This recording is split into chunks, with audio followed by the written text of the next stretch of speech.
Good afternoon, members of the media. Welcome to this press briefing that has been organized by JevaQuarters Association. We are at Jevanjee Estate that got an eviction notice from the Nairobi City County, and the tenants are not very pleased with that. And so today we are here to express our grievances to the county leadership, especially Governor Mike Sonko and the developer, Jabavu Limited. My name is Pauline Vata from Hakijamii. I'll be the moderator for this event. And we have Caroline, Sam, and Paul, who will read the press statement, and Caroline will start us off. Okay, good afternoon. Shall begin our press statement. Affordable housing must not disenfranchise the low-income earners of Nairobi County. The right to adequate housing is a constitutionally guaranteed right under Article 43. We laud the county government's efforts to build affordable housing for its citizens and try to address the ever-growing housing deficit in Nairobi. The JevaQuarters Residents Association is an association bringing together tenants of Jevanjee and Old Bachelors Quarters Estate. The tenants are in support of the Big Four agenda on housing, and we look forward as residents to live in a more dignified houses once the redevelopment of the estate is completed. However, we need to contextualize the essence of urban renewal and provision of adequate housing as envisioned in the Constitution. Provision of affordable housing by the county government must not further marginalize the already marginalized. Residents of Jevanjee and Old Bachelors Quarters Estates have been tenants of the Nairobi County Estate for over 52 years. Our relationship with the county transcends beyond mere landlord and tenancy agreement. The government under Article 43 of the Constitution has the obligation to provide housing to its citizens and refrain from any action that would leave its people homeless, including threats or forced evictions. In 2015, the Nairobi County government, under the leadership of Governor Kidero, indicated that the county wanted to construct affordable housing in most of the county estates in Nairobi under the Urban Renewal and Regeneration Program. The discussions were structured, and tenants and the county had discussed pertinent documents regarding the project. A draft memorandum, MOU, dated March 2016, was drafted indicating the rights of the sitting tenants and obligations of the county government. Unfortunately, the MOU was not executed.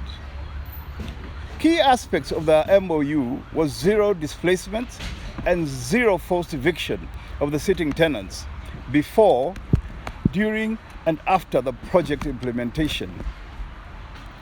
The MOU further stated that sitting tenants would be given the first priority in selecting 2 units per tenant before the same can be offered to third parties.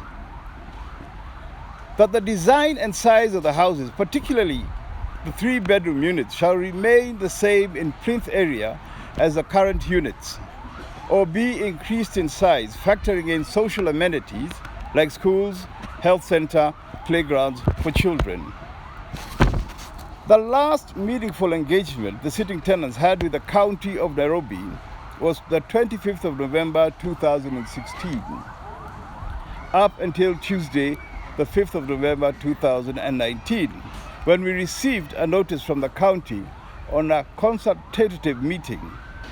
The said meeting had no agenda, and it was agreed upon that the county would send relevant documents to our advocates on record to facilitate meaningful discussions and expediency in any subsequent meetings.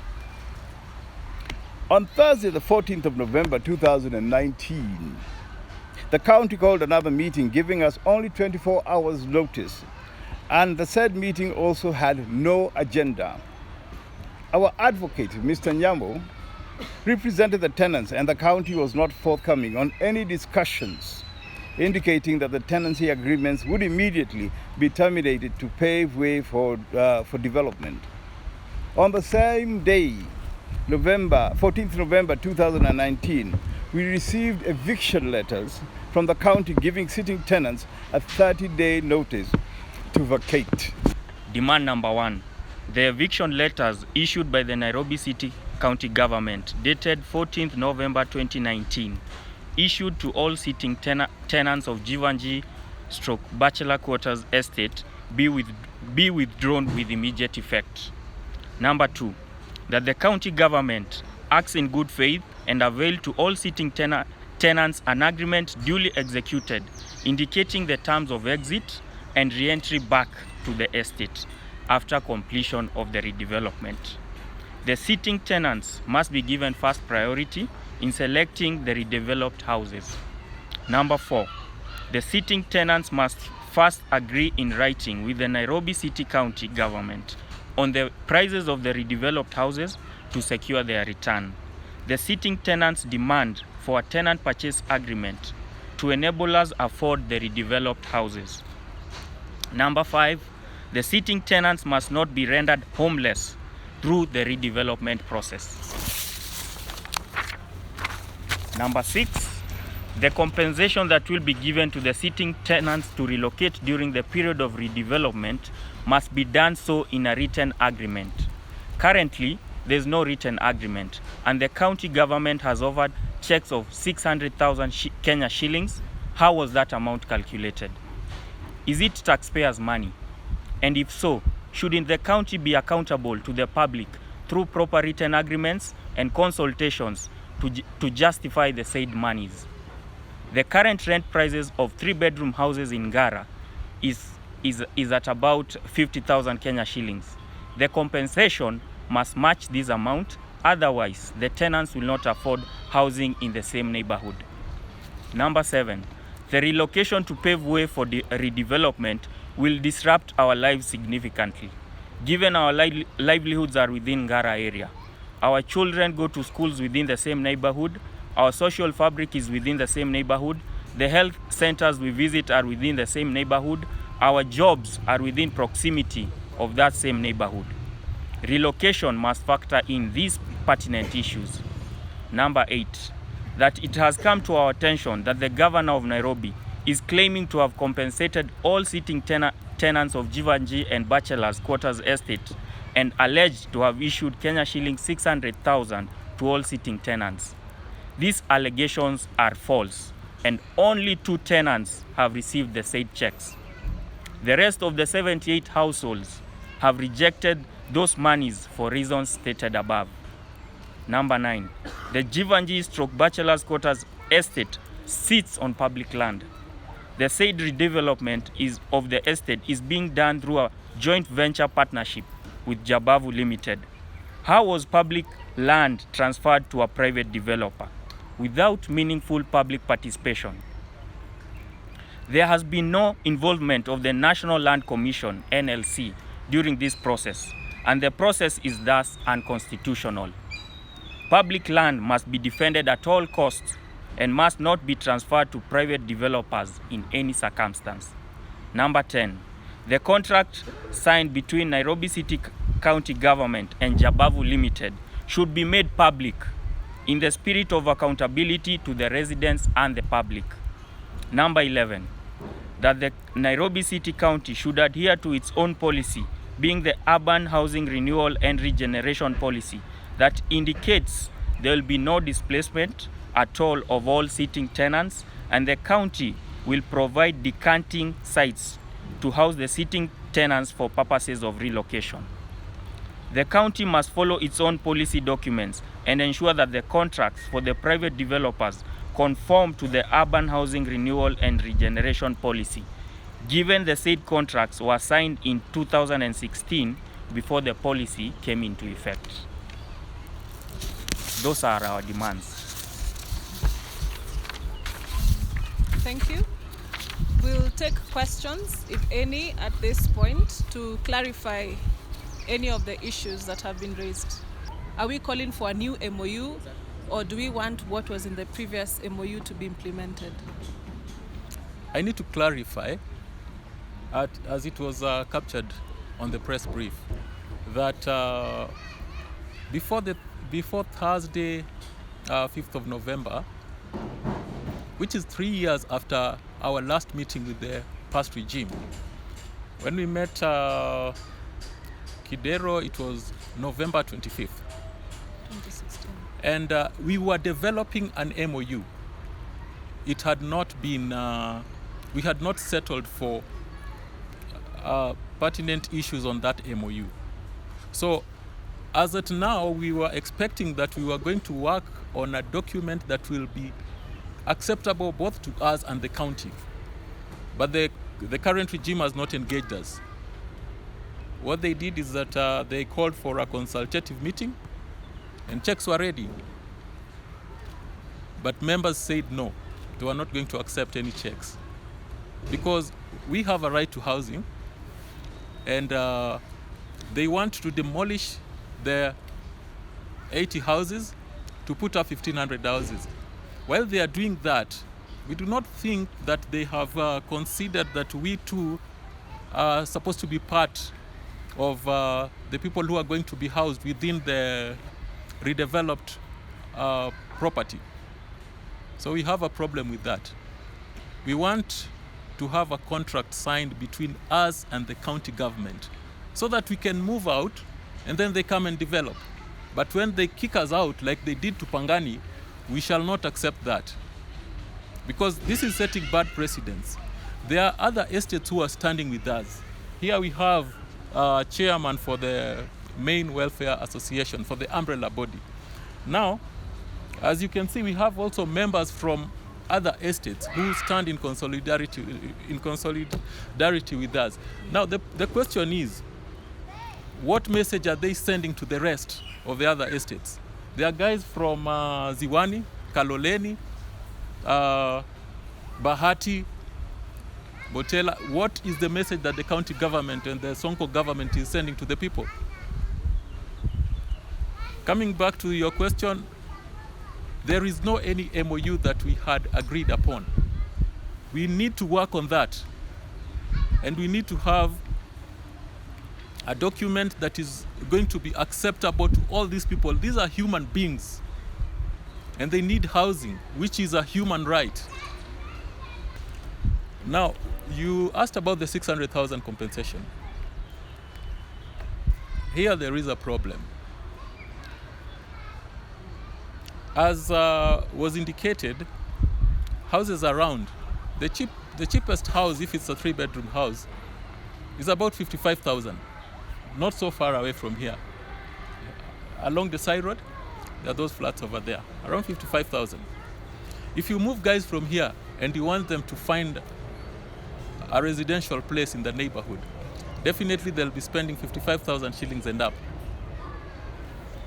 The question is, if I was paying 12,000 shillings a month for a 3-bedroom house, and now you want me to pay 55,000, if whatever they have offered as a facilitation fee, which is 600,000, they are talking of a facilitation fee of 600,000 for a period of 2 years, then guys come back. The question is, how do you come back to a property which you have not even entered into a contract with? That is the one thing that I would want the governor to respond to. And the governor is also deceiving the people of Kenya, Nairobians, that he has paid 600,000 to all the tenants, yet only 2.5% accepted the checks. He might bait a few more than the 2.5%, but the majority of us are saying no to the money. We want a contract so that we know that we are coming back.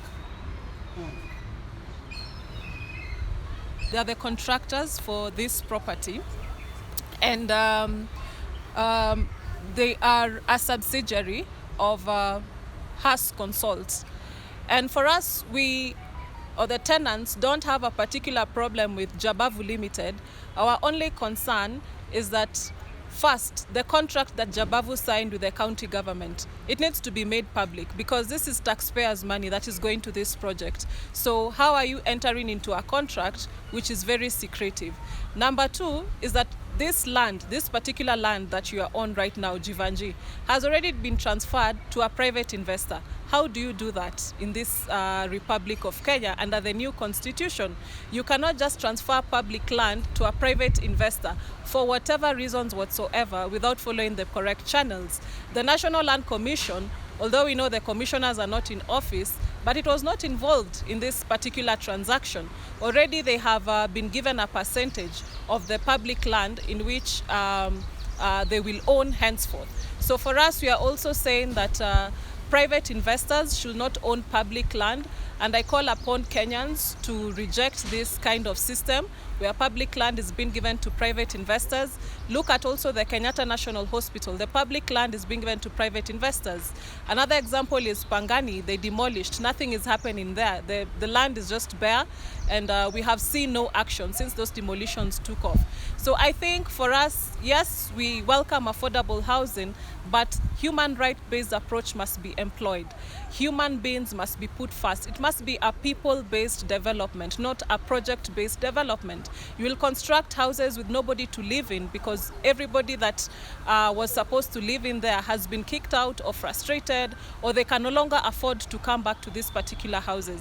So we call upon the county government to hold up onto the human right obligation to provide adequate housing, and you cannot purport to produce or build houses for the middle class when the low income earners are being kicked out with nowhere else to go. So I think for us this is a fallacy, and it has to be rejected in total unless the proper channels are followed.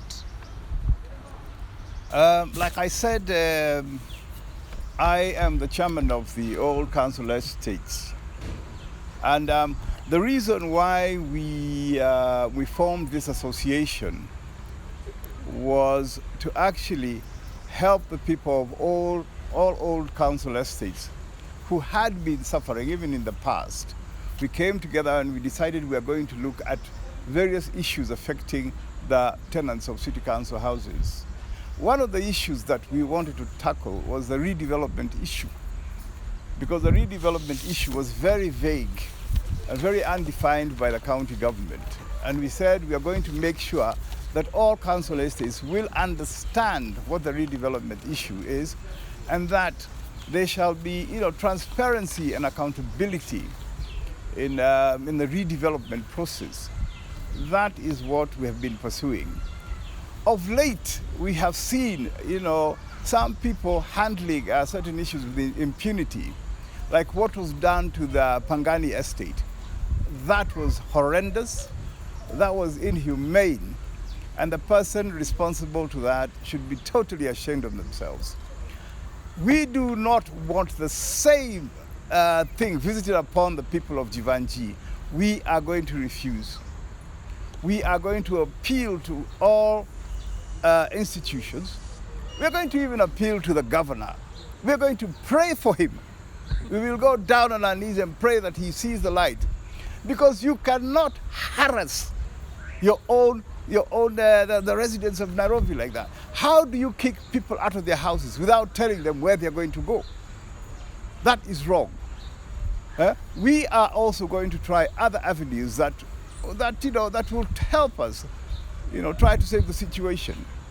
But most importantly is that we will pray for the governor to actually see the light.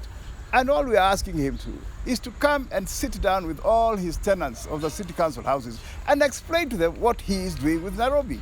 If you as a governor have never had the opportunity to sit down with your people and explain to them what you're planning for them, what are you doing?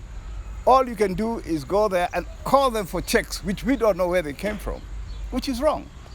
Sit down with your people. They're not going to bite you.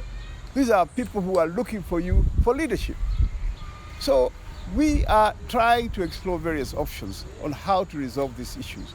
Even through the Hakijamii, we have sat down with them, and hopefully our prayers will be heard, and we shall find a solution to end this kind of inhumane treatment to the residents of all these city council houses. Thank you.